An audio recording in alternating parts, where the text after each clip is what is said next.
Udah ini, Pak? Ya, boleh. Baik. Assalamualaikum warahmatullahi wabarakatuh.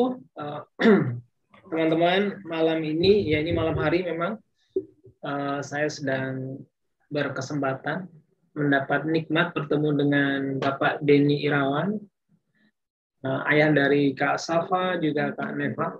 Hari ini insya Allah beliau akan ngobrol bersama kita tentang kurang lebih tentang seputar dunia digital. Mungkin sebelum memulai obrolan malam hari ini, mungkin boleh Pak Denny untuk berkenalan dulu ke teman-teman. Viewernya ini macam-macam nih Pak. Jadi ada anak-anak, ada orang tua, ada milenial. Hmm. Ya, Assalamualaikum warahmatullahi wabarakatuh. Ya, semuanya salam kenal. Nama saya dengan Denny Irawan, Denny Irawan Rahman. Ya, kebetulan anak saya pernah bersekolah di Anissa. Dua anak saya, yaitu Safa dan Neva. Nah, kebetulan Pak Awo mengajak saya untuk kita kolaborasi gimana kalau diskusi mengenai macam-macam ya Pak ya, yang mengenai digital, mengenai pekerjaan dan lain sebagainya ya, mungkin juga soal motivasi dan lain sebagainya. Terus terang saya menyambut senang sekali undangan dengan Pak Awo ini karena menurut saya ini mungkin ada peluangnya buat yang di pendengarnya atau viewernya Pak Awo itu ya mungkin bisa mendapatkan inspirasi dan mungkin juga bisa mendapatkan ilmu ya yang ada yang saya bisa share di sini ya artinya nantinya bisa menjadi berkah bagi saya sendiri ataupun bagi yang mendapatkan ilmu itu sendiri ya amin ya rabbal alamin. Jadi saya sendiri Denny Irawan, saya punya usaha yaitu pembuatan website sama aplikasi atau disebut juga dengan web development ya. Basicnya web, tetapi saat ini juga nggak cuma website aja, jadi saya juga mengerjakan beberapa aplikasi Android dan iOS ya gitu.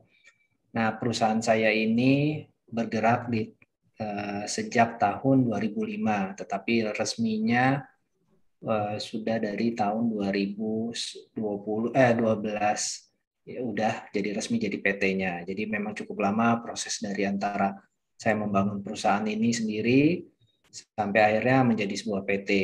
Nah, sebenarnya awal mula dari saya mendirikan perusahaan ini visi misinya simpel-simpel aja ya. Waktu itu saya berpikir adalah saya ingin bekerja dengan waktu dan tenaga maupun yang saya dapatkan sesuai dengan apa yang saya inginkan. Jadi bukannya tidak ingin menjadi kaya raya dan lain sebagainya, tidak ada tujuan itu, tetapi ya tadi agar waktu dan sesuai dengan apa yang saya inginkan. Nah, kebetulan orang tua saya dulu sama orang tua istri ya itu memang bekerja di Pertamina dan kami sudah lama berkenal ya sejak SD satu komplek dulu di daerah Pelaju Palembang Sumatera Selatan dan orang tua kami itu memang cukup lama kerja untuk di Pertamina dan saya melihat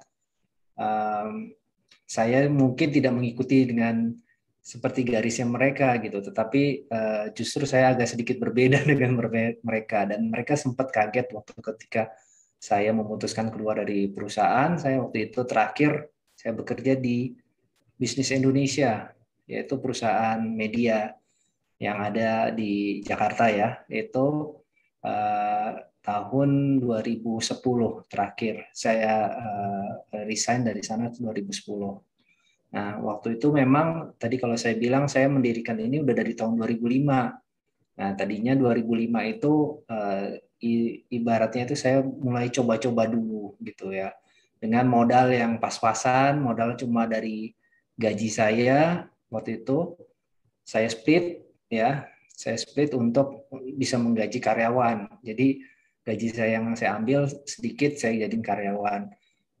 Waktu itu mulai dari satu orang terus akhirnya bertambah dan terus akhirnya tahun 2010 saya memutuskan untuk keluar dari perusahaan dan saya lebih full time di perusahaan yang saya sekarang. Nah, ya alhamdulillah peningkatan perusahaan sih ada ya, namanya perusahaan usaha kan ada naik ada turun gitu pasti. Tapi itu udah saya alami dan ya alhamdulillah sampai sekarang cukup bertahan dan terus meningkat. Nah, di tahun 2012, 2010 waktu ketika mau jadi perusahaan itu juga istri juga bergabung di saya. Waktu itu istri kebetulan kerja di rumah sakit, kebetulan istri saya seorang dokter dan dia juga manajemen ya, jadi S2-nya manajemen rumah sakit, S1-nya dokter. Nah, kemudian dia bergabung sama saya gitu. Nah, memang awal mulanya saya tidak mengharuskan dia untuk bergabung sama saya, tetapi dia melihat peluang ini adalah kalau dikerjakan bersama mungkin lebih baik lagi. Nah, ternyata memang terbukti lebih baik. Nah, memang kalau namanya perusahaan keluarga, terutama suami istri, terkadang kan terjadi konflik ya, gitu. Jangankan kita dalam berkeluarga aja suka kadang-kadang ada konflik-konflik kecil. Apalagi udah berkeluarga ditambah dengan berusaha bersama gitu. Jadi konfliknya mungkin lebih luas. Memang pada kenyataannya memang tidak mudah. Itu kita mengalami sampai 3 tahun awal, 2 tahun awal itu memang penuh dengan cobaan ya gitu ya. Tapi alhamdulillah kita jalani pelan-pelan.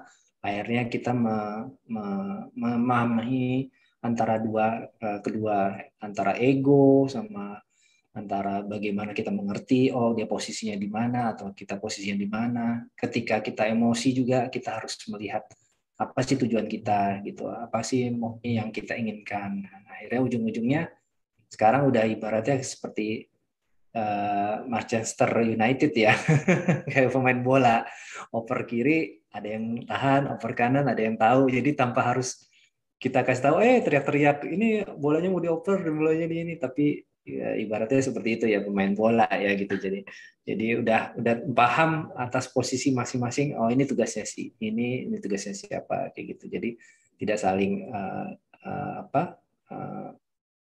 tidak saling menuduh ataupun saling merebut ya. Jadi pekerjaan itu seperti itu. Nah, sekarang tim kami itu totalnya sekitar ada 15 orang ya, gitu 15 orang.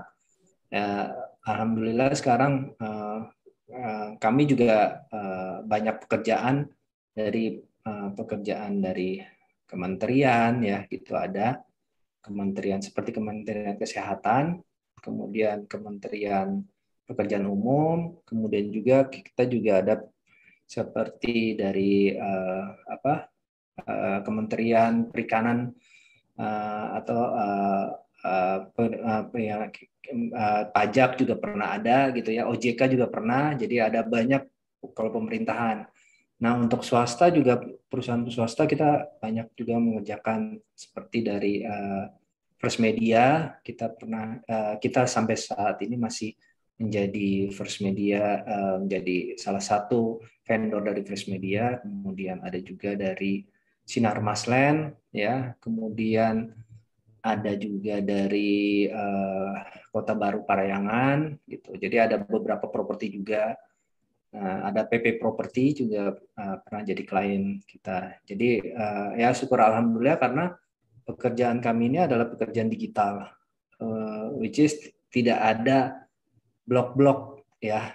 Apalagi kalau kita melihat hari ini pandemi ya udah 2 tahun kita mengalami pandemi ini, sangat-sangat dibutuhkan namanya digital ya. Tadinya perusahaan ataupun badan apapun yang tadinya tidak membutuhkan akhirnya dipaksa untuk membutuhkan ya, karena kita harus bekerja secara work from home gitu, kemudian juga kita harus ada pelajaran jarak jauh ya kan, seperti itu. Dan jadi tadinya tools-tools itu tidak mungkin digunakan seperti video online ya kan gitu, yang tadi kita tidak butuhkan, itu sangat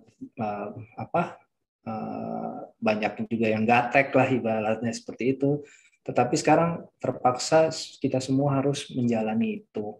Kita gunakan semua tools-nya, ya kan? Kita gunakan yang tadinya kita nggak mengenal Zoom, kita akhirnya harus mengenal Zoom. Kita nggak mengenalkan namanya LMS, Learning Management System, kita harus mengenalkan Learning Management System. Gitu juga semua lini ya, nggak cuma di bidang edukasi, tapi bidang kesehatan di rumah sakit dan lain semuanya itu harus kita gunakan. Seperti contohnya sekarang kita mau masuk mall aja kita harus menggunakan Peduli Lindungi, ya kan? Jadi itu salah satu hal yang mungkin kita nggak pernah memikir mau masuk mall yang semudah itu aja. Mungkin cuma dicek-cek sama security, pakai ngecek detektor gitu. Tetapi sekarang harus pakai itu, langsung harus juga di-push, ya kan? Kalau keluar juga harus push. Terus kita harus belum lagi kita ke restoran, kita bukan pakai dikasih menu, cuma harus dikasih cuma barcode, kita harus scan. Jadi banyak hal-hal yang sebenarnya yang saya lihat dulunya kita tidak pernah melakukan seperti itu, akhirnya sekarang harus melakukan itu. Belum lagi dari sisi lainnya ya, misalnya dari toko-toko kecil atau usaha-usaha kecil menengah gitu ya, UKM. Dan tadinya mungkin jualannya mereka cuma jualan soto di sekitar-sekitar rumahnya atau jualan mie dan lain sebagainya. Akhirnya mereka harus daftar di ojol ya, seperti Gojek atau Grab seperti itu. Akhirnya mereka dipaksa supaya ke situ. Dan belum lagi ya mereka juga ada beberapa yang harus menggunakan media-media sosial media gitu, seperti Instagram atau Facebook dan lain sebagainya. Jadi artinya di sini bahwa kita melihat dunia digital itu yang tadi saya bilang tidak terblok untuk satu kategori saja, tetapi bisa berbagai macam kategori. Dan waktu saya dulu di awal belajar, yang sebenarnya saya sendiri basically bukan orang IT. Nah ini yang kadang-kadang beberapa teman saya ataupun beberapa klien saya yang baru kenal dipikirnya saya lulusan IT. Padahal saya sama sekali bukan lulusan IT. Saya jurusannya adalah saya lulusan dari ITB, tapi saya jurusannya adalah seni lukis. Jadi orang suka kaget loh, kok jurusan seni lukis orang melukis kok ini ya. Sebenarnya itu di awal-awal juga semua orang berpikir, oh kalau lulusan lukis harusnya kerjanya di Ancol ya, melukis di Ancol.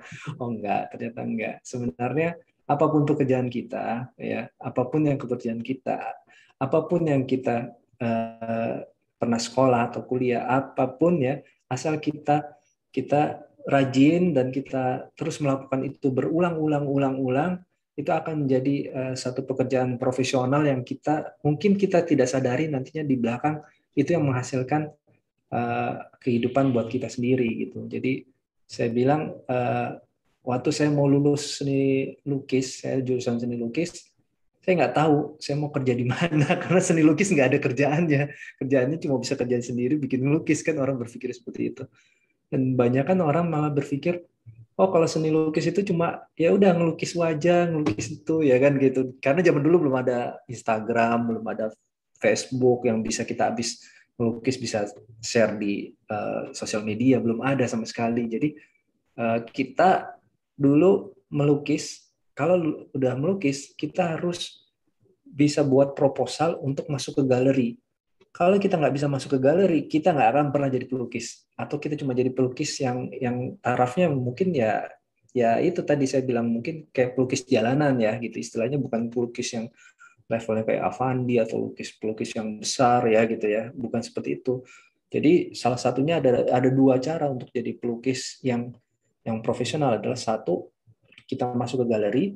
Yang kedua adalah kita ikut lomba.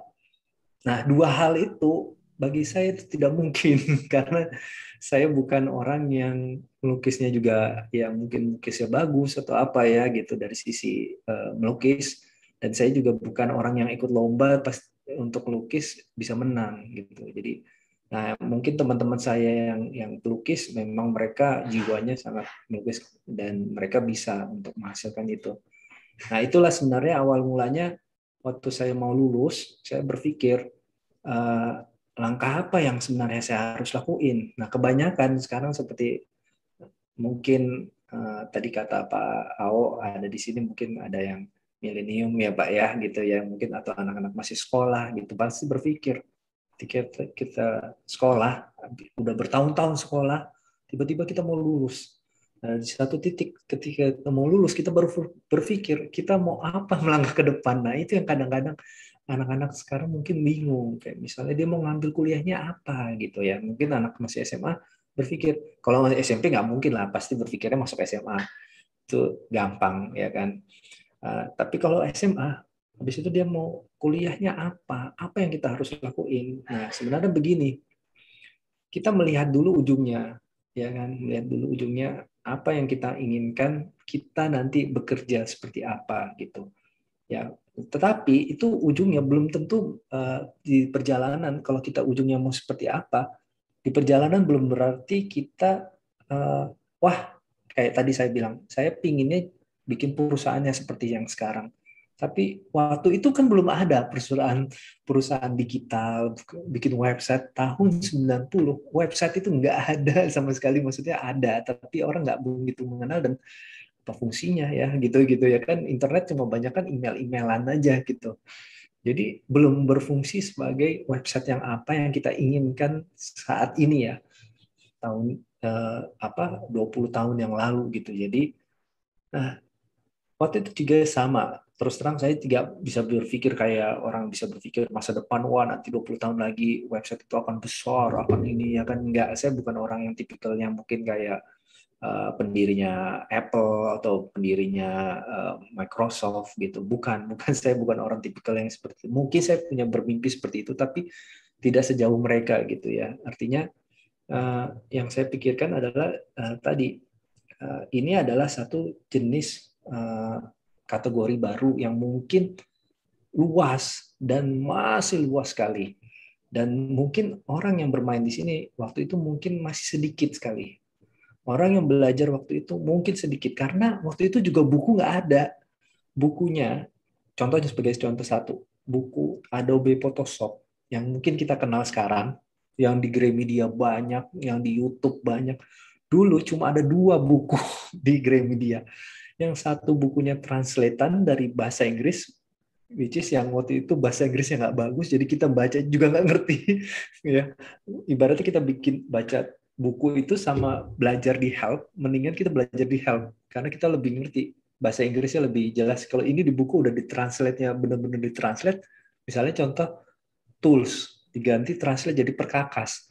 Padahal kita nyari tuh di aplikasi perkakas nggak ada, adanya tools gitu. Jadi kita baca itu malah kita nggak ngerti gitu ya kan. Kalau ada gambarnya baru kita ngerti. Tapi kalau walaupun kita baca itu malah kita nggak ngerti. Jadi mendingan kita baca help. Kalau dia tools pasti dia bacanya bahasa Inggrisnya tools gitu. Jadi itu salah satu kendala yang dulu mungkin orang banyakkan sekarang yang seumuran saya banyak gaptek ya karena dulu waktu zaman itu tuh untuk belajar itu aja susah gitu, nggak kayak semudah sekarang. Anak-anak sekarang mungkin baby boomers atau yang sekarang udah buka, dia udah buka gadget ya kan, beda sama dulu zaman kita masih masih wah jarang sekali gitu, yang punya komputer aja jarang gitu ya. Jadi saya berpikir waktu itu uh, uh, waktu itu saya masih kuliah di waktu itu saya masih kuliah di Bandung. Saya berpikir kalau saya nggak bisa masuk menjadi pelukis yang handal atau pelukis yang profesional yang mungkin ya kita lihat sendiri pasti mereka tidak bergaji tapi mereka mempunyai uang yang bisa banyak sekali ya gitu. Paling tidak saya punya satu pekerjaan yang saya inginkan gitu. Itu aja saya berpikir waktu itu. Akhirnya saya berpikir ya udah saya menekunin yang orang belajar yang sebenarnya bukan pelajaran saya gitu. Jadi saya belajar soal komputer sendiri, saya belajar sendiri soal internet, saya belajar sendiri. Semua saya belajar sendiri, cari ilmunya, sampai saya waktu itu sempat, waktu saya masih kuliah, S1, itu saya sempat kuliah 1 tahun D1. Jadi masih kuliah tingkat 3, saya ngambil D1 coba. Jadi kalau orang lain itu bukan yang ngambil kebalik ya, D1 dulu ya Pak Awa ya, baru S1 Ya, ya kan. Nah ini ya. Saya ngambil S1 baru D1. Lucu ya. Sebenarnya gini, karena ceritanya saya itu waktu mau kursus komputer. Terus kata ibu saya, kursus berapa? Harganya segini. D1 berapa harganya? Segini. Loh, kok bedanya cuma sedikit ya? Udah ngambil D1 aja kan setahun. Kalau kursus kan cuma sebulan kata dia bilang. Ya udah, saya bilang, ya sudah. Saya namanya ikutin orang tua, ya udah kalau orang tua saya mampu, ya sudah saya ngambil D1 gitu. Yang mana sebenarnya waktu ketika saya D1, ilmu yang angka yang saya dapat di D1 itu semuanya saya udah belajar karena itu basic banget. Misalnya belajar Office, basic belajar Word, basic belajar Windows, basic semua saya udah pelajarin sendiri. Tapi waktu itu saya lakuin adalah apa? Saya nggak mau seperti itu aja. Saya nggak mau mentok seperti itu. Saya suka ikut kuliahnya anak-anak D3. Jadi ketika anak-anak D3 kuliah, saya ikut nimbrung di belakang. Suka ngambil, katanya dosennya, boleh ikut, tapi nggak boleh ngomong, nggak boleh nanya, nggak boleh apa. Pokoknya diem aja duduk di belakang, gitu. Ya kan, gitu. Ngerjain tugas juga kerjain aja, tapi kan nggak dinilai, karena nggak ada nilainya, gitu. Cuma dengerin aja, boleh, gitu. Oh ya, udah boleh, Pak. Jadi saya ikut aja. Setiap kuliah itu saya ikut anak-anak D3 di belakang gitu, karena saya tahu ilmu saya itu ilmu D3 bukan D1 gitu. Jadi akhirnya saya belajar banyak di saya belajar animasi, saya belajar macam-macam di situ. Ya udah. Nah, keluar dari lulus itu D1, saya ngambil magang. Saya magang, terus saya juga suka ikut lomba-lomba. Jadi saya ikut lomba-lomba animasi, ikut lomba bikin website, bikin lomba, pokoknya semua lomba yang nggak ada hubungannya sama seni lukis saya. Nah, sejalan waktu, ya saya itu sampai akhirnya ke tugas akhir TA waktu saya masih kuliah. Waktu tugas akhir TA, saya harus melukis dong. Jadi saya melukis. Ya udah saya melukis. Nah, begitu saya melukis, saya waktu itu terus terang nggak tahu loh sebenarnya ilmu seni lukis saya itu mau diapain. Kalau orang bilang banyak dulu, kamu udah sekolah nih, capek-capek 4 tahun, terus kamu nggak pakai ilmunya, itu kan rugi namanya. Kayak gitu kan, banyak kan orang zaman dulu kan bilangnya gitu. Terus saya bilang, enggak, pasti ilmu ini pasti akan saya pakai, tapi saya nggak tahu kapan. Ternyata setelah saya lulus, saya kerja, ya kan, saya kerja. Saya kerja waktu itu, alhamdulillah waktu itu saya lulus tahun 99, waktu zamannya Krismon. Jadi perusahaan itu nerima siapapun yang mau digaji murah. Jadi saya masuk ke agensi, sebuah perusahaan agensi. Kebetulan yang punya juga yang alumni dari ITB. Saya masuk situ, gaji saya waktu itu cuma 350.000. Jadi masuk 350.000, tapi saya waktu itu saya bilang saya mau masuk aja, saya mau belajar di dalam gitu. Jadi saya belajar. Jadi saya belajar di situ komputer yang saya nggak punya Macintosh, saya belajar Macintosh gitu ya kan. Terus internet gratis 24 jam. Jadi saya belajar di situ. Saya jadi keinget ceritanya pendirinya Tokopedia. Baru-baru ini dia diwawancarai oleh Deddy Corbuzier. Dia nanya, waktu belajarnya dulu di mana? Dia sendiri bukan orang yang punya uang yang kita berpikir ya, wah ini yang si William ini punya duitnya banyak pasti waktu dia bangun Tokopedia. Ternyata enggak, dia cuma penjaga warnet. Penjaga warnet, tapi dia waktu itu zaman tahun 90, dia punya kesempatan main internet dari jam 8 malam sampai pagi. Itu nggak ada yang ganggu karena dia penjaga warnet. Nggak ada jamnya, nggak usah bayar juga, orang dia dibayar malah dia belajar di situ bagaimana dia bikin toko agar bisa sebesar sekarang ini. Kita bayangin Tokopedia sebesar apa. Nah, artinya kadang-kadang orang tidak punya kesempatan, nggak punya kesempatan, tapi kalau orang berpikir dia ke depan akan berpikir, aku akan menggunakan ini sebagai kesempatanku. Nah, sama seperti saya, mungkin situasinya agak beda ya. Nah, jadi waktu saya belajar itu saya tidak ada berkesempatan untuk nih, tapi karena ada, wah dibuka nih. Nah, kebetulan juga saya punya teman 3 bulan sebelum masuk pekerjaan itu dia bilang kamu akan masuk gantiin saya, cuma saya akan pergi. Dia kebetulan dia mau nikah, terus dia pergi ikut suaminya ke luar negeri. Jadi dia bilang kamu harus gantiin saya. Oke, siap, saya bilang. Nah, Tapi saya selama 3 bulan ngapain, nganggur gitu. Nah, makanya saya dimasukin perusahaan yang tadi yang saya bilang, perusahaan yang alumninya ITB tadi. Nah, saya belajar di situ tiga bulan. Habis itu saya resign pas mau diangkat, malah resign. Terus saya pindah ke perusahaan teman saya ini. Nah, kebetulan perusahaan teman saya ini memang pekerjaannya sebagai digital agency yang seperti yang saya punya sekarang. Waktu itu tahun 2000 ya, jadi tahun 2000-an. Nah, itu waktu booming-boomingnya web baru di mana-mana, bikin website di mana-mana. Saya di situ saya belajar banyak. Nah, saya alhamdulillah di situ banyak teman-teman yang sekarang teman-teman saya itu sekarang udah lumayan besar-besar ya. Jadi punya perusahaan sekarang, perusahaan website, perusahaan hosting udah besar. Ya. Nah, jadi di situ awal-awalnya saya mengenal benar-benar secara profesional bagaimana pembuatan website. Nah, itu dari awal di situ saya belajar dan saya banyak berteman dan saya punya komunitas. Nah, sampai akhirnya tahun 2000 tadi itu saya bilang 2009 2005 saya pingin punya studio sendiri, pingin punya perusahaan sendiri. Makanya saya bangun. Sebelum itu saya sempat bangun perusahaan dulu ya. Perusahaan pertama saya adalah namanya Master Web. Nah, Master Web School. Kalau sekarang Master Web itu tempat hosting ya, yang lumayan besar. Nah, itu kebetulan teman saya yang saya cerita tadi. Nah, kemudian tahun 2002 saya sama dia bikin kursus ya, bikin kursus komputer. Nah, kursus komputer itu saya awali dengan modal saya dari saya bekerja. Jadi saya kumpulin uang saya dari saya kerja, saya sisihkan sebagian gaji saya untuk menggaji admin aja waktu itu. Nah, waktu itu terus yang mengajar kursus itu adalah seorang bukan seorang tetapi ada beberapa orang yang sebenarnya saya hire tetapi per jaman gitu. Jadi kita bagi hasil, modelnya kayak gitu ya, kita bagi hasil, saya nyari orang. Nah, waktu saya bangun pertama kali 3 bulan, alhamdulillah tidak ada muridnya sama sekali.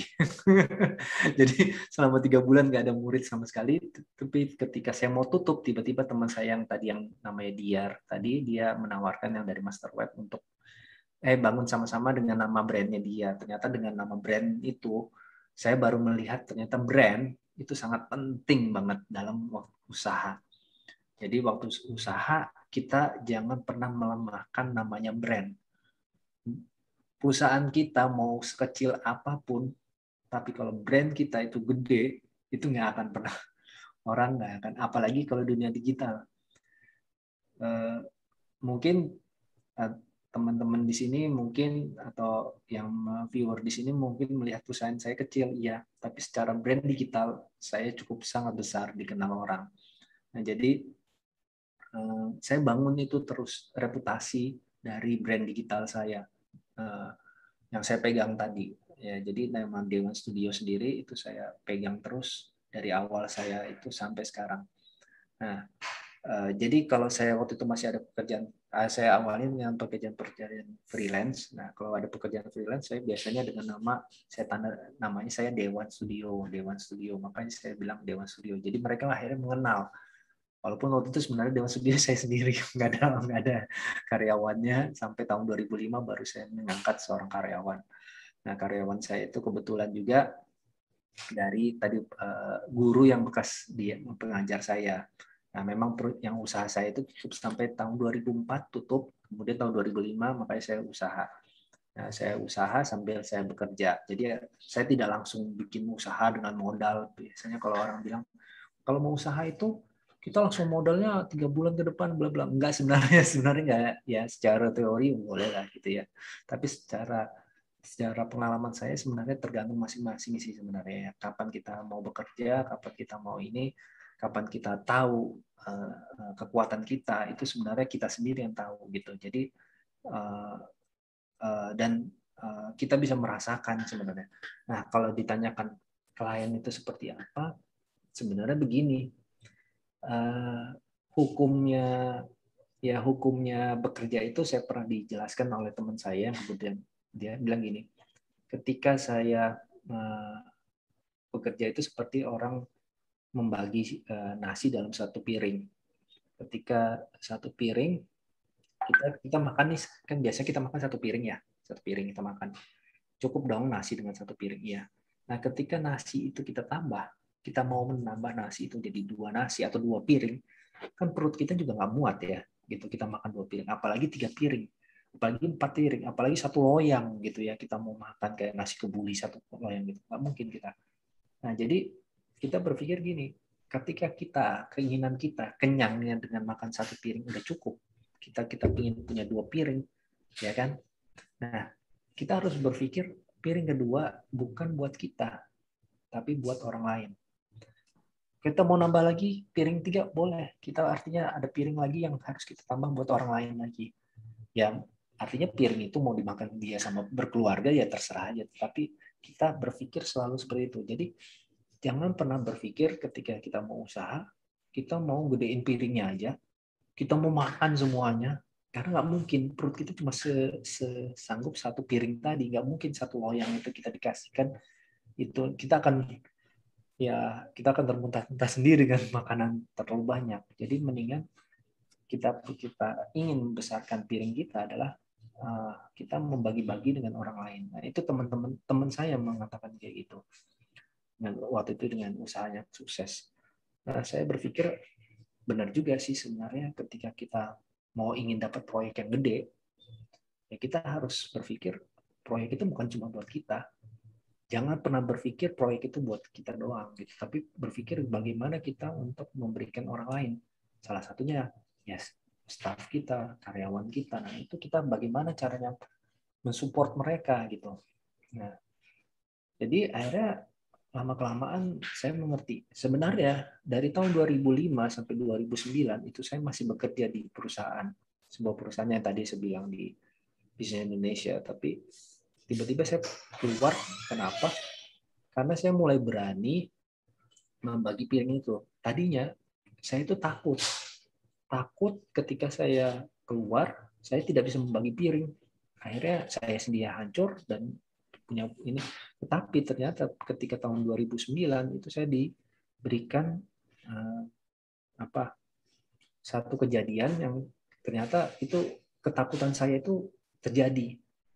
Dan ketika tahun itu sudah terjadi, akhirnya saya berpikir, oh ini saatnya saya untuk bekerja benar-benar full time di perusahaan saya waktu itu ya. Jadi saya sempat sakit, karyawan saya waktu itu udah 7 orang, 6 orang, tapi karena salah manajemen, saya suka meninggalkan karyawan saya sehingga sistem pekerjaan mereka tidak sesuai dengan waktu yang ditentukan, sehingga delivery pekerjaan tidak sesuai. Akhirnya saya banyakkan kena penalti ataupun ya tidak diteruskan pekerjaannya. Akhirnya ruginya di saya sendiri gitu kan, gitu. Akhirnya itu yang terjadi. Manajemen waktu itu belum ada, manajemen orang yang nggak ngerti juga. Waktu itu saya pikir, wah dengan pekerjaan gini nanti dikerjain tim saya, staff saya tinggalin aja gitu. Saya sibuk sendiri dengan fokus pekerjaan saya sendiri. Mereka bisa kerja sendiri. Ternyata nggak seperti itu gitu. Untuk membangun sebuah perusahaan itu ya ternyata harus kita belajar seperti orang punya anak. Nggak bisa anak kita langsung kita suruh dia jalan sendiri, ya kan? Atau mereka ini sendiri, kita bimbing benar-benar sampai mereka akhirnya bisa berpikir ataupun bisa bekerja sendiri gitu ya, seperti itu. Jadi akhirnya mulailah ketika sudah 7 orang, akhirnya saya PHK mereka dengan tahun 2009, 7 orang saya PHK, cuma saya pertahankan 1 orang aja, sisanya 6 orang saya PHK dan saya bayarkan untuk uang PHK plus 3 bulan gajinya mereka gitu. Dan semua pekerjaan saya lakuin cuma berdua sama salah satu staff saya tadi. Dan alhamdulillah pelan-pelan baru saya oh ternyata adalah begini. Ketika kita mempunyai perusahaan, kita punya, apalagi perusahaan itu modalnya kecil ya, pas-pasan ya. Kita tuh harus ada 2. Kalau perusahaan atau modalnya kecil, satu adalah waktu, ya. Kadang-kadang kita suka berpikir kalau kita bangun perusahaan itu harusnya uang, uang, uang. Modalnya enggak, ternyata apa? Satu, waktu. 2, ilmu. Itu yang penting. Bukan uang. bukan modal uang. Karena modal uang itu berapapun modal uangnya akan habis. Tapi ilmu sama tadi waktu itulah yang sebenarnya timeless, nggak ada habisnya. Yang saya lakuin kemudian adalah apa? Saya merekrut orang yang sebenarnya orang yang benar-benar baru lulus. Dia nggak ngerti apa-apa, dia nggak bisa apa-apa. Saya bayarkan dengan waktu yang tadi saya bilang. Saya nggak bayar dia uang, tapi saya bayar waktu. Saya gaji dia, tapi dengan UMR ya, bukan gaji yang besar kayak sebelumnya saya dari 7 orang tadi, tapi gaji cuma UMR aja, tapi saya luangkan waktu saya untuk mengajarkan dia. Jadi saya ngajarin dia semuanya. Ini loh, kayak gini loh, ini kayak gini loh. Dan nggak semua orang, ya, nggak semua orang ataupun pengusaha mau mengajarkan anak buahnya. Ya, itulah yang sebenarnya yang siapa yang saya bisa dapat sekarang itu karena saya mengajarkan awal-awalnya saya banyak mengajarkan karyawan saya. Nah, waktu awal-awal mungkin saya pernah setahun 2 tahun kemudian ada karyawan saya yang resign, udah pinter, udah ini terus resign. Nah, waktu itu saya sempat marah ya, terus terang marah ya, emosi segala apa karena udah pinter kok malah ninggalin saya gitu kan gitu. Tapi namanya karyawan kan bukan istri kita yang bisa kita jaga terus enggak. Tapi karyawan ya tetap karyawan orang lain ya. Artinya kita minta diperbantukan mereka gitu. Jadi akhirnya awalnya saya marah tapi lama-kelamaan ternyata ada yang lain ceritanya dari situ. Banyak orang bilang, kalau bikin resep makanan ya kayak gini misalnya. Kalau kita bikin restoran, kita resep makanan ini nggak boleh loh sampai anak buah kita tahu. Nanti dia bikin sendiri restoran tempat lain. Itu salah jawabannya. Tadi kan konsepnya adalah ketika kita mau membesarkan piring kita adalah membuat piring-piring lain di antara piring kita. Artinya membuat loyang.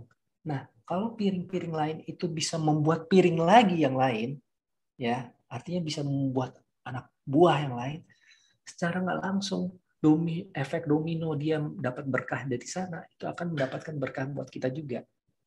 Nah, konsep itu yang harus kita pikirkan.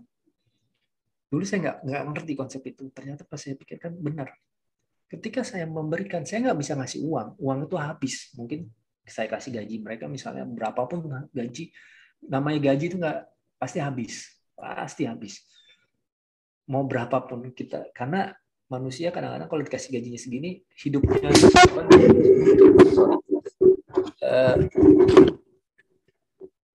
jadi kalau manusia itu dikasih gaji segini, taraf hidupnya juga naik seperti ini. Gaji segini, taraf hidupnya naik seperti ini. Jadi akhirnya saya berpikir bukan gaji, tapi ilmu. Tadi saya bilang, ilmu itu nggak akan ada habisnya. Karena ketika saya kasih ilmu ke dia akan kasih ilmu lagi ke anak buahnya anak buahnya akan kasih ilmu lagi, nggak akan pernah habisnya. Dan saya nggak pernah tahu sih batasnya semana. Nah, waktu itu saya ngajarin, ajarin, semua saya ajarin, pokoknya gini. Terus saya memang kadang-kadang capek. Ya ibaratnya gini, saya ini guru tapi nggak digaji gitu. Tapi saya berusaha untuk mereka supaya mereka pinter, nanti mereka bisa belajar sendiri, bisa kerja sendiri gitu loh. Supaya tidak mengganggu saya. Sebenarnya konsepnya simpel aja seperti itu ya kan gitu. Jadi ada pekerjaan saya bisa lempar ke dia, mereka selesai. Ternyata nggak semudah itu. Mereka harus diajarin karena ini yang tadi saya belum tidak punya modal untuk meng-hire pegawai yang mungkin lebih profesional, mungkin punya pengalaman. Nah, kata pengalaman itu adalah ketika kita bayarkan, ya kan? Nah, ketika kita nggak bisa bayar pengalaman mereka adalah kita ajarin lah mereka ilmu yang tadi yang nilainya sebenarnya nggak bisa dibayar dengan uang. Dia mau kursus aja mungkin bukan ilmu atau dia belajar kursus belum tentu dia dapat ilmu yang seperti saya kerja di tempat saya. Karena ilmu yang dikerja tempat saya adalah ilmu yang benar-benar dapat dari klien, dapat dari real klien, bukan yang cuma latihan segini, soalnya jawabannya ini, latihan ini, jawabannya seperti ini, bukan. Tapi benar-benar klien itu mintanya seperti ini. Kalau kliennya nggak suka, pasti dia bilang nggak suka. Karena dia pasti kan udah bayar. Kalau dia udah bayar, artinya dia mau seperti apa yang dia mau. Bukan berarti dia mau, tapi kita kasih yang lain. Ya kan nggak mungkin gitu. Walaupun jawabannya sama, walaupun hasilnya sama, tetapi kita kasih yang lain, tapi dia maunya seperti itu. Jadi akhirnya itu adalah sebenarnya yang saya banyak ajarin ke mereka. Nah, memang tadi dalam pekerjaan tidak semudah itu ya. Jadi artinya ketika saya ngajarin mungkin ada yang keluar, ada yang masuk, ada yang keluar dan lain sebagainya. Tapi intinya akhirnya lama-lama saya merasa ya tadi ya sudah kalau dia keluar nggak apa-apa keluar. Kenapa? Karena di luar nanti dia itu akan jadi ilmunya dia ngajarin lagi nggak tahu siapa. Mungkin temannya, mungkin partnernya, mungkin anak buahnya atau siapapun nanti. Saya nggak tahu sih siapa, tapi intinya seperti itu. Nah, suatu hari saya ketemu sama karyawan saya yang dulu awal-awal. Saya ngobrol sama dia. Gimana pekerjaannya dia, gimana bosnya dia, gimana gitu. Dia bilang gini, ya Pak Denny enak, Pak Denny ngajarin kami, Pak Denny bikin kami bisa gitu. Terus saya bilang, nah tapi kan saya pemarah, saya suka marah-marah, saya suka keras. Iya, saya mengerti Pak Denny kesel sama kami karena kami memang tidak pintar gitu ya kan, dan kami udah dikasih tahu seperti ini sama Pak Denny, tapi kami kadang-kadang suka ngeyel gitu kata dia bilang. Oh ya sudahlah, alhamdulillah saya bilang seperti itu gitu, karena nggak semua bos kadang-kadang suka marah, kata dia ya, bukan kata saya, suka marah aja, tapi nggak dikasih solusi yang misalnya kamu kerjain ini ya, gini. Pak, saya mau tanya ini gini, tapi nggak bisa Pak gini. Nggak mau tahu saya, pokoknya yang penting selesai kayak gitu. Jadi ya namanya manusia kadang-kadang kan nggak semudah itu ya dikasih tugas tiba-tiba yang penting mau selesai gitu ya kan. Nah kalau saya coba kamu buka ini, Nah ini kayak gini bisa nggak ini? Coba nih. Nah, jadi saya selalu menyarankan mereka untuk membuka ini. Nah, akhirnya mereka terbiasa dengan apa yang saya bilang. Oh oke. Kita sebelum menyelesaikan ini kita analisa dulu karena ada sekarang Google. Apa susahnya sih kita kadang-kadang mereka nggak tahu caranya. Nah, kadang-kadang di Google juga jawabannya bukan jawaban langsung ya, misalnya dia tanyain A tambah A, misalnya 2A gitu ya. Ternyata jawaban Google enggak gitu, tapi A, B, C, D, E, F, A gitu ya kan. Jadi enggak selalu jawaban gitu. Nah, tapi karena saya udah punya pengalaman, saya jelasin. Itu memang jawabannya 2A. Cuma si Google jelasinnya dari sini, baru jawabannya 2A. Baru mereka ngerti. Jadi pelan-pelan seperti itu, saya ajarin gitu. Ya, saya bilang, akhirnya mereka senangnya apa? Senangnya karena mereka tuh nggak cuma bekerja, mereka dapat ilmu yang saya berikan. Ya saya alhamdulillah semoga ilmu itu mereka bisa bermanfaat buat mereka, ya kan? Karena terus terang ya tadi saya bilang waktu awal-awal saya tidak bisa menggaji dengan kebutuhan yang mereka inginkan. Tapi saya alhamdulillah ternyata mereka setelah keluar dari Dewan Studio, ada salah satu karyawan saya, dia ngelamar, terus ditanyakan, kamu kerjanya di mana? Dia waktu itu kerja di, saya sebutin aja ya, nama perusahaannya Viva News. Dia mau masuk Viva News. Pas begitu ditanya, kamu tadinya kerja di mana? Di Dewan Studio. Wah, Dewan Studio gede tuh katanya. Padahal saya bilang, alhamdulillah. Saya bilang, brand saya gede di luar. Kelihatannya seperti itu. Tapi belum tentu ya di dalam seperti apa. Tapi mereka ngelihat brand seperti itu. Jadi secara image brand, saya memang besarkan sekali gitu ya. Gitu. Jadi, dan alhamdulillah dia keterima gara-gara, wah referensinya bagus nih dari Dewan Studio ini.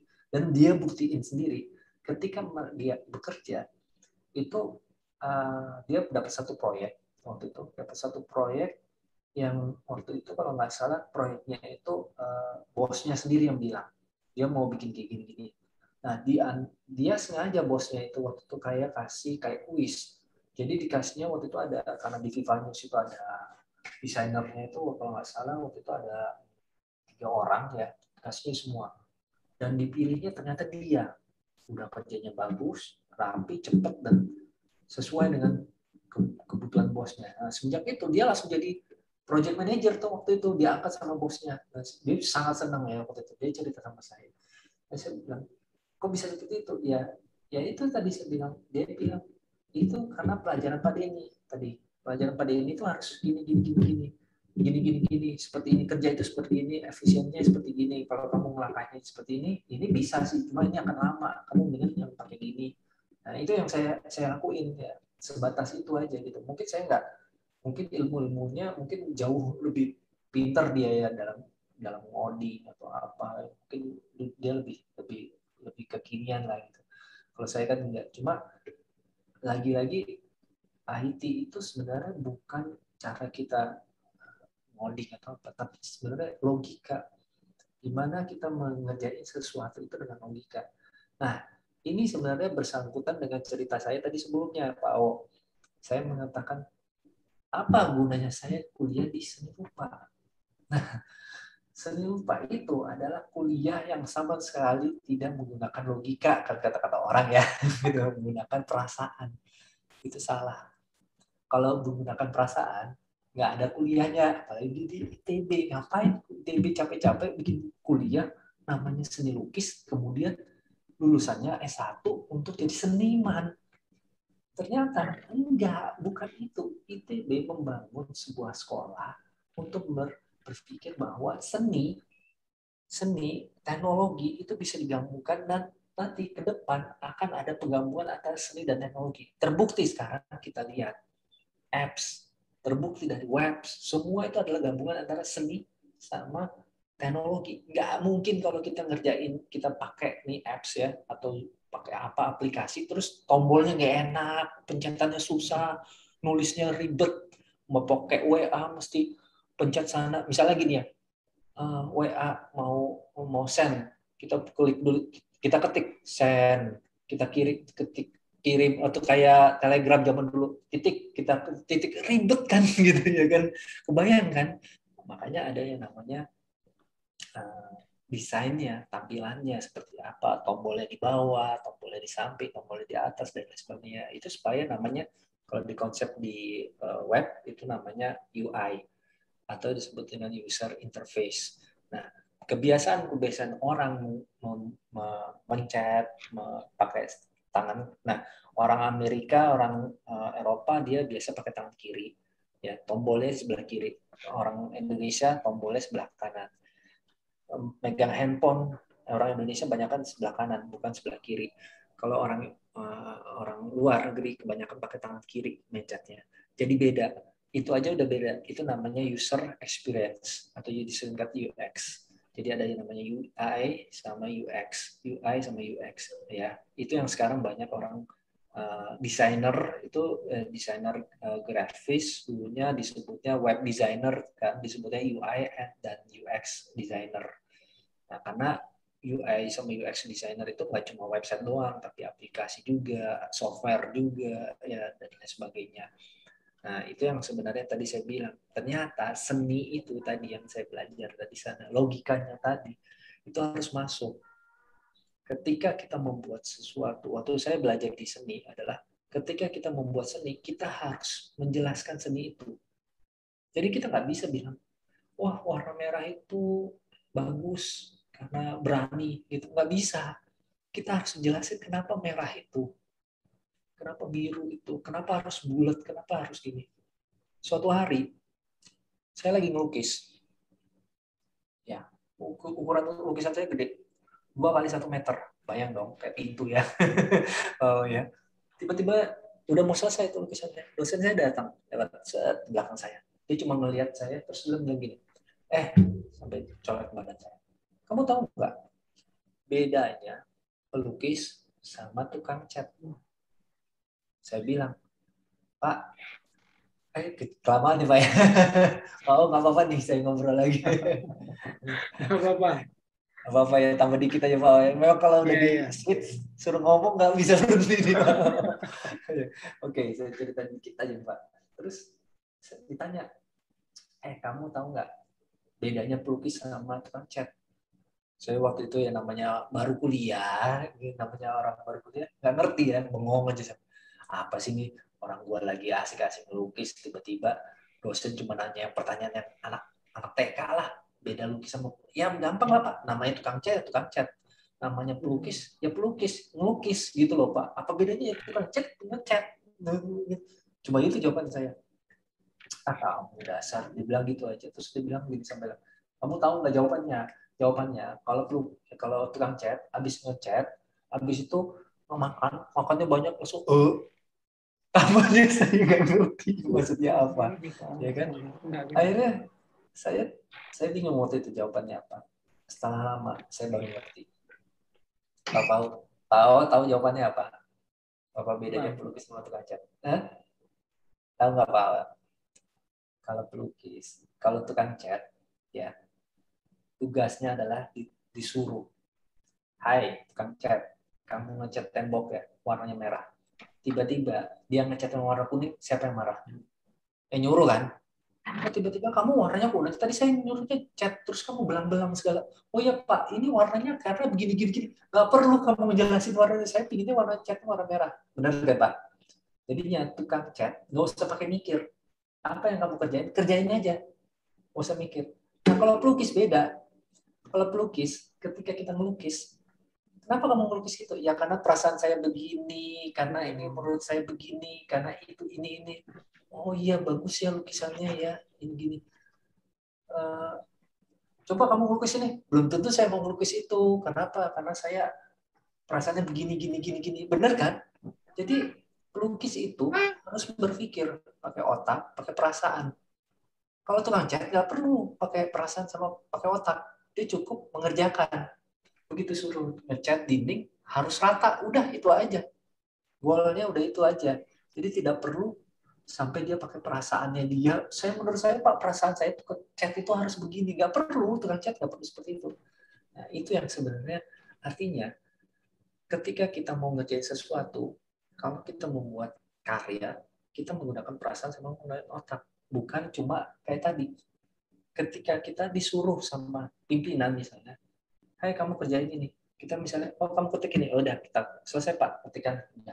Nah, itu ketika pemimpin cuma nyuruh seperti itu. Tapi pemimpin yang lebih baik lagi adalah ketika kamu bisa bikin ini nggak? Oke, saya bikin. Wah, coba kamu presentasikan. Oh, gini. Oh, bagus ya presentasinya. Nah, itu kan karena kita pakai otak dan perasaan. Ya kan?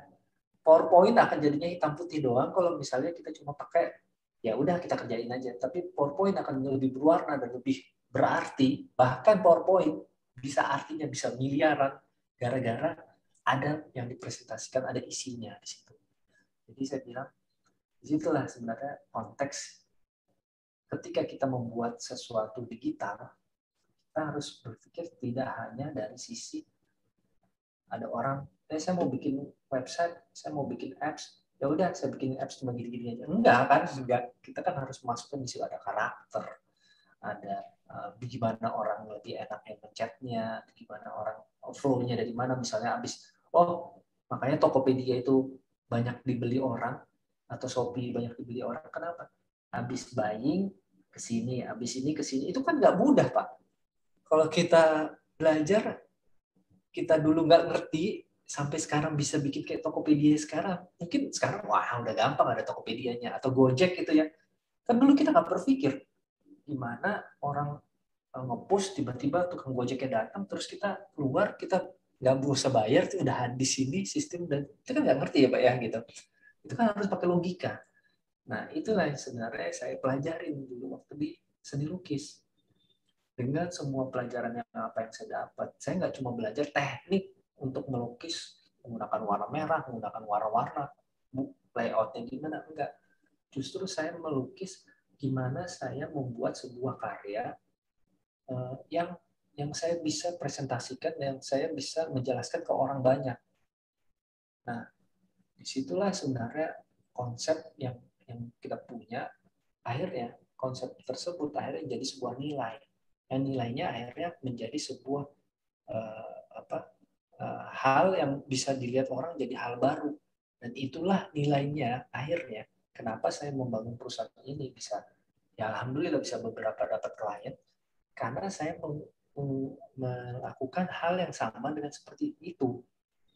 mungkin perusahaannya kecil, tapi saya punya nilai di situ adalah nilai tadi pengalaman saya bekerja bertahun-tahun, bagaimana saya mengerti dengan wah klien seperti ini harus saya perlakukan seperti ini, klien yang ini seperti ini. Klien saya tadi bilang pemerintah, saya punya klien pemerintahan sama klien swasta beda. Pemerintahan tujuan targetnya apa? Sosialisasi untuk memberikan jasa layanan kepada ke masyarakat tanpa biaya. Swasta apa? Uang. Kalau nggak ada return money-nya, yang itu buat apa? Ya kan? Tapi kalau pemerintah enggak, sosialisasi banyak menggunakan itu dan segini-gini, gimana caranya, dan semua standar mesti dari levelnya orang yang punya level tinggi sampai orang yang masyarakat yang di bawah standar pun harus bisa menggunakan aplikasi itu. Contohnya ya Peduli Lindungi lah, ya kan? Gimana Peduli Lindungi nggak cuma orang-orang yang high tech aja yang bisa ini, semua bisa. Sama lah kayak sistem Gojek. Gojek dulu waktu awal-awal mungkin wah susah pakai Gojek, udah panggil aja tukang Gojek kayak gitu kan.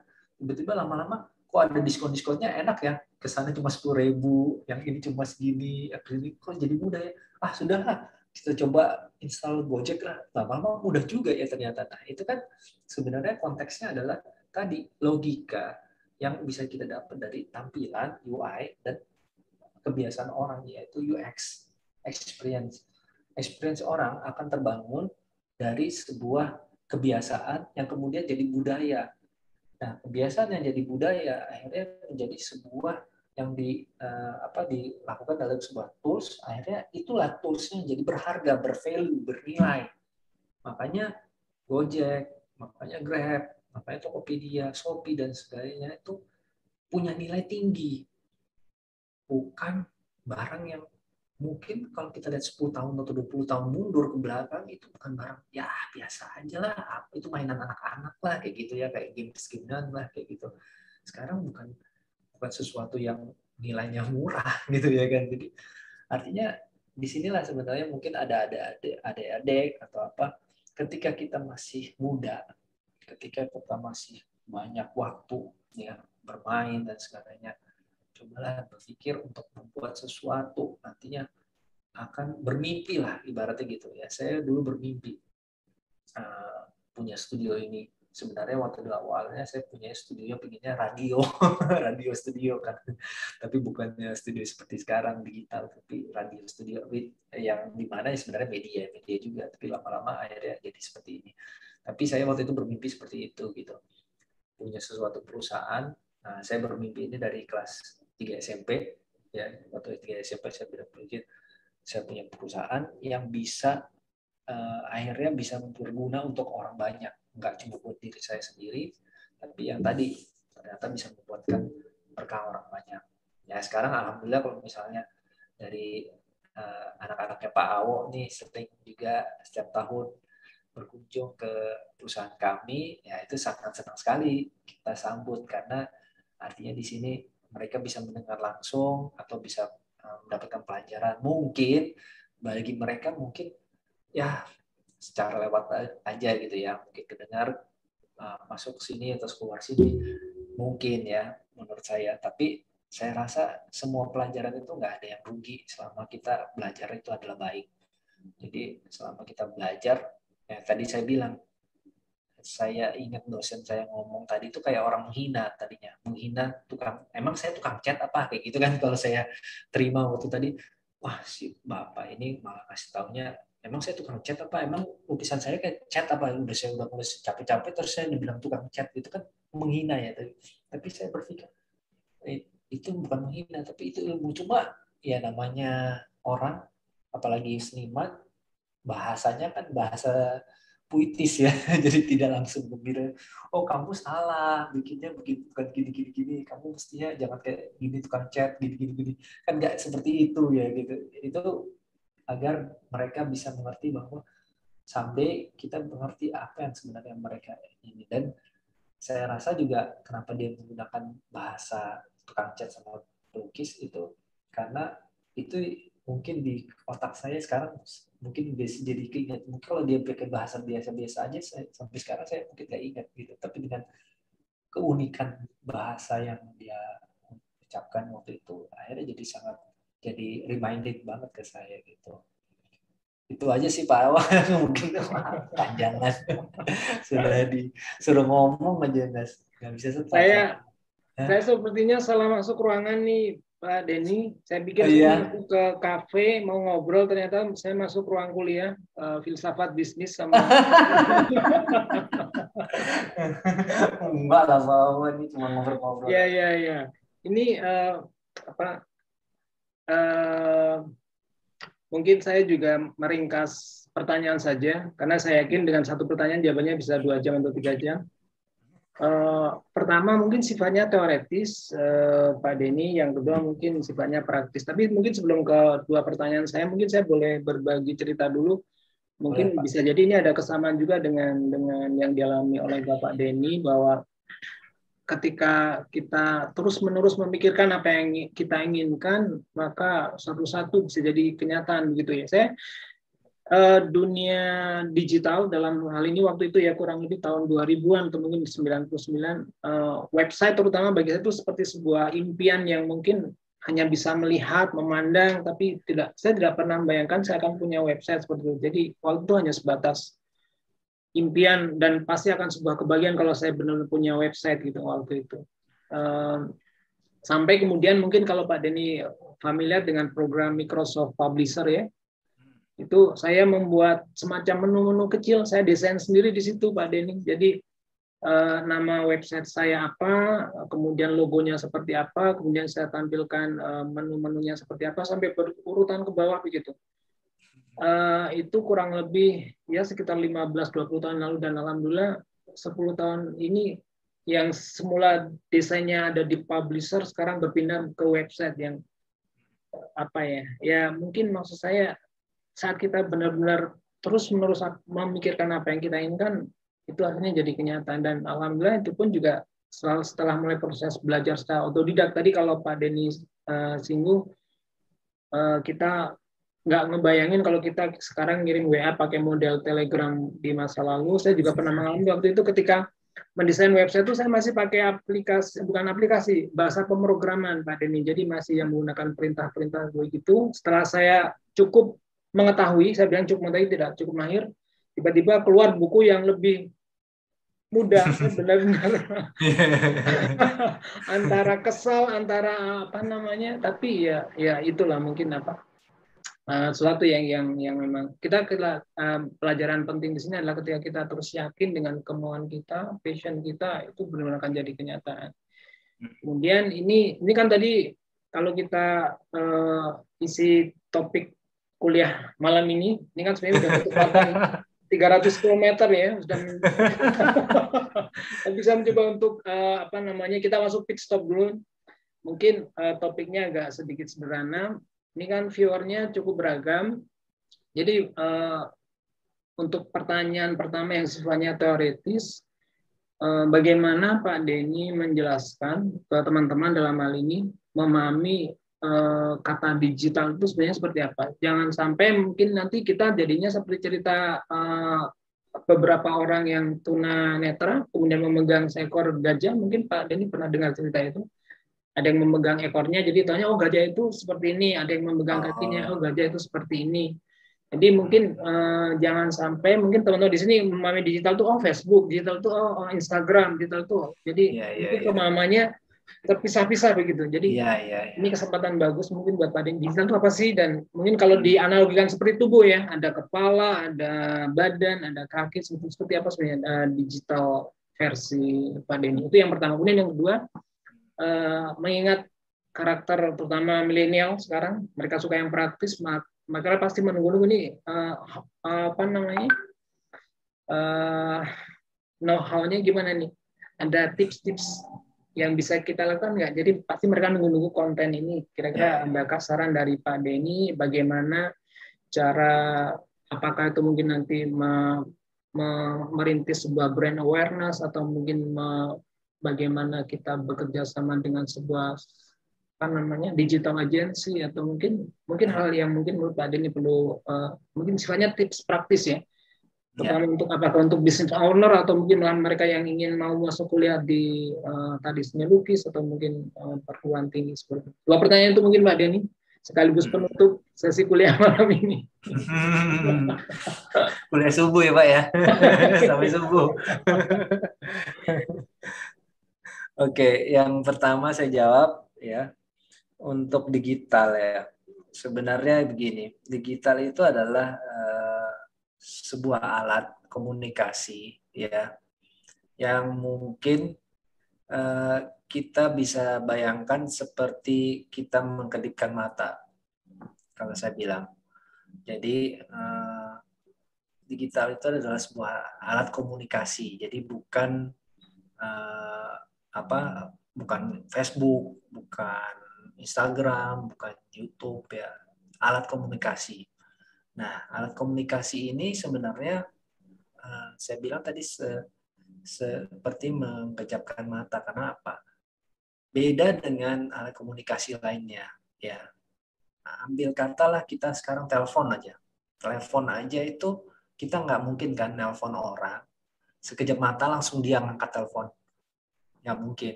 Nah, kalau digital itu semuanya bisa. Ya, apa yang kita cari dalam sekejap mata kita bisa langsung dapat. Kita mau cari informasi itu bisa kita dapat. Kita mau menampilkan sesuatu itu kita bisa mendapat. Kita mau membeli sesuatu itu kita bisa dapat. Nah, jadi alat komunikasi ini adalah secara umum ya. Jadi bukan secara dunia IT atau secara teknologi atau apa, itu memudahkan kita untuk melakukan apa yang sebenarnya kita inginkan gitu ya. Kita mau berbuat baik bisa, kita mau berbuat jelek juga bisa. Jadi benar-benar alat komunikasi yang sangat-sangat tipis ya. Dan ada bagus dan jeleknya. Semua alat komunikasi ada bagus dan jeleknya ya. Nah, bagusnya tadi adalah untuk meningkatkan kinerja informasi kita, pemikir otak kita, yang mungkin otak kita terbatas, tapi kita butuh informasi tersebut, kita bisa mendapatkan secara cepat dan mudah. Tapi terjeleknya adalah sesuatu yang tersimpan di dalam dunia digital itu tidak mudah dihapuskan dengan kita klik delete saja. Jadi sangat berhati-hati juga dengan dunia digital. Jadi apapun yang kita dapat, kita punya, jangan mudah mengumbar atau sharing secara mudah di dunia digital. Kita berpikir karena dunia digital itu karena tadi sekejap mata, bukan cuma saya, bukan cuma keluarga saya, bukan cuma adik saya, mungkin kakak saya atau ibu saya yang tahu, tapi seluruh dunia bisa tahu apa yang terjadi di sana. Dan ketika kita mungkin kalau kita misalnya masuk media lainnya, misalnya alat komunikasi lainnya, mungkin hari ini saya telepon-teleponan sama Pak Awo, besok mungkin Pak Awo udah lupa saya ngomongnya apa. Tapi di dunia digital 5 tahun atau 10 tahun ke depan, Pak Awo bisa nggak lupa apa yang saya pernah omongkan, apa saya ucapkan. Apalagi kalau misalnya kita tadi taruh di dunia digital. Jadi dunia digital itu tidak ada batasannya seperti itu. Nah, di dunia digital pun menurut saya itu kita bisa memperlihatkan atau menjadikan, kalau bisa disebut, kalau zaman sekarang disebut dengan avatar ya, atau dengan branding yang sangat berbeda dengan diri kita sendiri. Nah, mungkin begini, paling gampangnya sebenarnya bisa nonton Matrix kali. Film Matrix itu sangat visualisasi apa yang ada di dunia digital sekarang. Ya, kalau nonton film Matrix ya, itu benar. Apa yang di dunia film Matrix itu yang saya bilang itu salah satu sutradara pembuat film yang sangat benar membayangkan gimana sebenarnya dunia digital dengan dunia nyata itu seperti ini. Dalam dunia nyata itu pemainnya menggunakan bajunya compang-camping, hidupnya makanan yang kayak enak gitu ya. Tapi pas dunia digital mereka bisa makan makanan-makanan mewah, pakai bajunya bagus-bagus, pakai pistol, pakai apa, kayak jagoan. Padahal kalau dunia tidak digitalnya mereka cuma biasa-biasa aja kayak gitu. Dunianya hancur ya kan gitu. Jadi itu Matrix sangat menggambar film Matrix. Jadi silakan nonton aja, mungkin yang adik-adik atau mungkin yang masih muda sekarang belum pernah nonton film Matrix, bisa nonton film Matrix, atau misalnya bisa lihat sedikit di trailer atau di Netflix atau di mana ya, itu seperti apa dunia digital. Dan itulah sebenarnya dunia digital. Seperti itu gambarannya, paling singkatnya. Jadi alat komunikasi aja sebenarnya, tapi kita harus benar-benar sangat-sangat perhatian dengan alat komunikasi, karena kita dibilang kita tidak mau menggunakan alat komunikasi, kita bukannya dibilang kita nggak apa-apa deh ketinggalan zaman. Ketinggalan zaman nggak masalah, tapi ketinggalan informasi itu masalah bagi kita. Ya, seperti ibu saya mungkin baru berapa tahun ini dia menggunakan WA.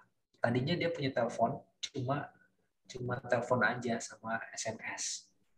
Tapi sekarang dia menggunakan WA. Kenapa dia menggunakan WA? Karena teman-temannya semua udah menggunakan WA, dan dia punya grup-grup kayak grup masjid, grup tetangganya dia, keluarga dan lain sebagainya. Di situ ada informasi yang secara sekejap mata kita bisa tahu tentang informasi tersebut.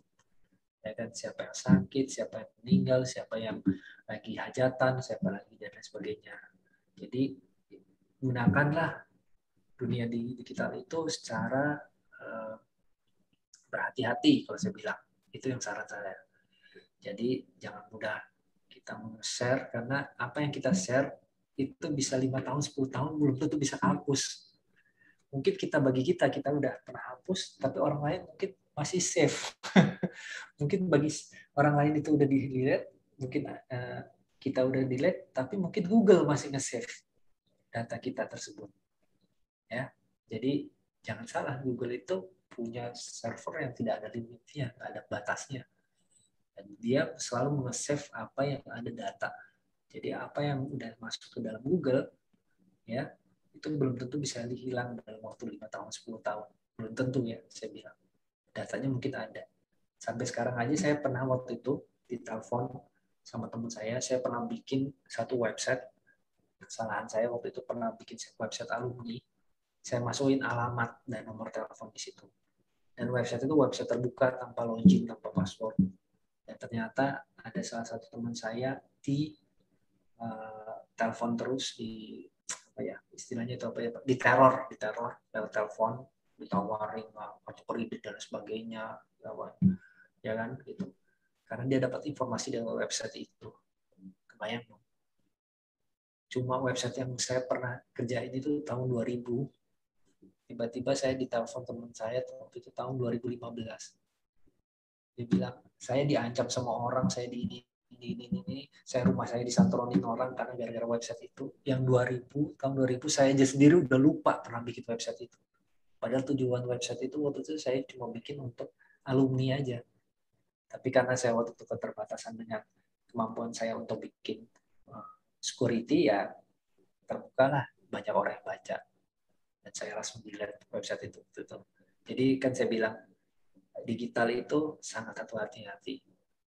Nah, yang kedua, tadi pertanyaan mengenai gimana tipsnya. Tipsnya itu gampang mudah ya. Kalau sekarang bilang, wah kita sekarang pakai YouTube, bikin video YouTube ya, misalnya. Kita ada Instagram, bikin video di Instagram. Kita ada TikTok, bikin video TikTok. Nah, pertanyaan saya, siapa yang tahu umur YouTube? Bisa setahun, bisa 2 tahun, bisa 3 tahun. Pernah ingat zamannya Friendster? Lagi jaya-jayanya itu. 2 tahun aja mati langsung sama Facebook. Ya kan, siapa yang bisa tahu? Ya kan, Twitter dulu heboh banget memang, sampai sekarang mungkin masih heboh, tapi pas gitu Instagram datang, Instagram yang lebih heboh. Sekarang TikTok datang, Instagram nggak terlalu heboh, biasanya lebih TikTok lebih heboh. Ya kan?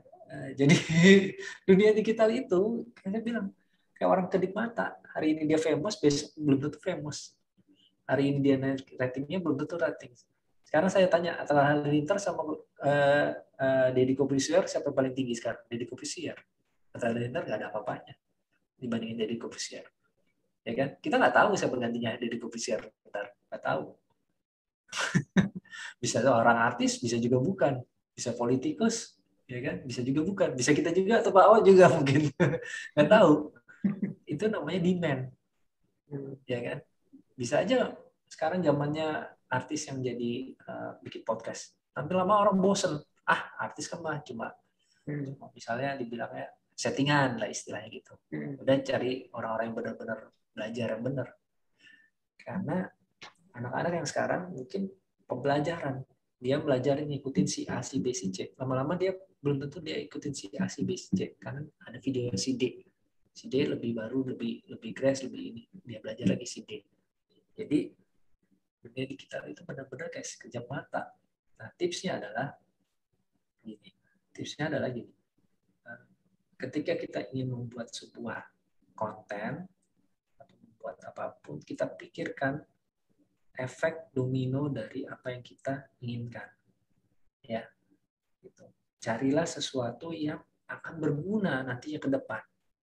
Ya, seperti Pak O nih di sini bikin buat interview seperti ini, ya kan gitu. Nanti kan ini buat manfaatnya buat orang banyak, ya kan gitu.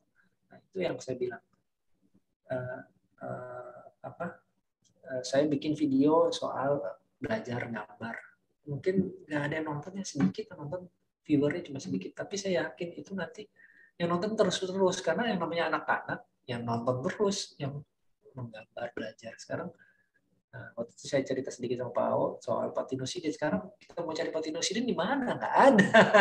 Patinosidin cuma, ya kan, nggak ada sosok yang seperti Patinosidin gitu. Yang mana Patinus ini sangat beruntung sekali waktu itu cuma kita di satu TVRI, satu siaran, semua orang satu Indonesia nonton gitu satu. Ibaratnya kalau dia sekarang udah pakai AdSense, dia Patinus ini paling kaya tuh sekarang. Karena yang nonton satu Indonesia. Cuma sekarang itu ya itu. Mungkin sekarang zamannya adalah zaman belum zamannya orang masih suka yang nonton games. Ya, mungkin ya. Tapi nanti mungkin orang lama-lama orang lebih suka nonton edukasi. Nanti juga orang nonton yang lain soal bisnis. Karena zaman selalu berubah, dan teknologi selalu mengikuti.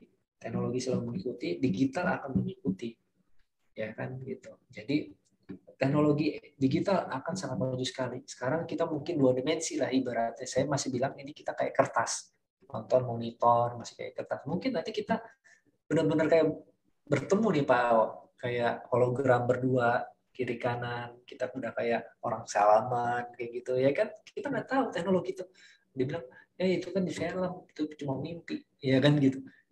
Kita juga bilang Bluetooth itu dulu juga mimpi. Orang nggak pernah berpikir Bluetooth itu di telinga sini terus nempel, kita jalan-jalan sampai ngomong. Dulu tuh bayangin telepon itu harus pakai kabel, ya kan? Harus halo gitu. Jadi di rumah atau di telepon umum atau di jalan harus gitu. Kita nggak pernah membayangkan namanya handphone. Nah, tapi intinya apa yang di film mungkin modern sekarang, pesawat, mobil bisa terbang, apa bisa terbang. Kita nggak tahu ya sampai kapan tiba-tiba itu bisa nongol, bisa muncul ada di tampil kita. Baru-baru ini Pak Wo, saya baru melihat barusan nih peluncuran satelit tidak perlu pakai roket. Kebayang dong, mau kita meluncurkan satelit kita harus pakai roket. Roket itu biaya untuk pembakarnya aja sama pembuatnya itu aja beratnya naik. Ini tidak perlu karena dia bentuknya, satelitnya adalah bentuknya kayak peluru. Jadi nembakinnya itu kayak model peluru. Kayak diputar dulu, mengambil ini kekuatan, terus dia lempar ke atas. Jadi nanti di atas peluru itu langsung pecah, langsung ngembang jadi satelit. Dalam sehari bisa 10 peluru bisa dilempar. Bayangin dulu cuma mau terbang satu satelit aja, mesti berapa tahun bikin satu satelit, belum nyampe di atas udah meledak duluan, ya kan, biayanya mahal. Sekarang satu satelit aja pakai kayak bentuk kayak peluru gitu bisa dikirim dalam waktu sehari bisa 10 bahkan 20. Terhubung lagi? Iya, Gitu Pak. Oh, jadi menurut saya tips singkatnya, tips panjang ya. Tips singkatnya adalah ya kita mau terus belajar lah, itu aja Pak. Iya, iya, iya. Sempat terputus tadi, maaf Pak Denny. Iya, nggak apa-apa. Itu tanda tuh Pak. Tanda. Misalnya juga gitu, kalau nggak dikasih tanda nggak Ya, itu tadi yang mau saya sampaikan. Mungkin memang ada advisor di sebelah, jadi cukup untuk sampai saat ini mungkin seperti itu. Terima kasih banyak Pak Denny. Sama Pak. Obrolan yang sangat luar biasa. Semoga bermanfaat untuk teman-teman. Hari ini kita sudah mendengarkan langsung ya cerita tentang dunia digital dari Pak Denny. Semoga bermanfaat. Terima kasih Pak Denny. Semoga selalu sehat dan pandemi segera berlalu ya. Amin, amin. Jadi kalau boleh ini jarang-jarang saya menyimpulkan interview seperti ini, tapi mungkin karena saking terkesannya, jadi mungkin dari terutama yang terakhir tadi, kiat yang Pak Denny sampaikan, tips ya, bahwa digital itu sebenarnya adalah tentang sekejap mata, speed begitu, kecepatan. Jadi kalau mau diambil salah satu sebenarnya mungkin adalah jangan berhenti berinovasi, seperti itu kurang lebih. Jadi jangan mudah berpuas diri, mungkin kurang lebih seperti itu. Jadi harus terus berkembang, terus mengikuti tadi. Jangan sampai ketinggalan informasi. Terima kasih banyak Pak Denny. Sama-sama Pak. Salam untuk Kak Safa, Kak Neva. Ya. Semoga lancar kuliahnya. Kita bertemu lain waktu. Terima kasih atas waktunya. Maaf kalau ada yang kurang berkenan, Pak Denny tadi sempat terputus. Nggak apa-apa. Terima kasih. Sama-sama Pak O. Salam buat keluarga, sehat selalu Pak O. Assalamualaikum. Waalaikumsalam. Saya izin live ya. Ya. I'm losing my way.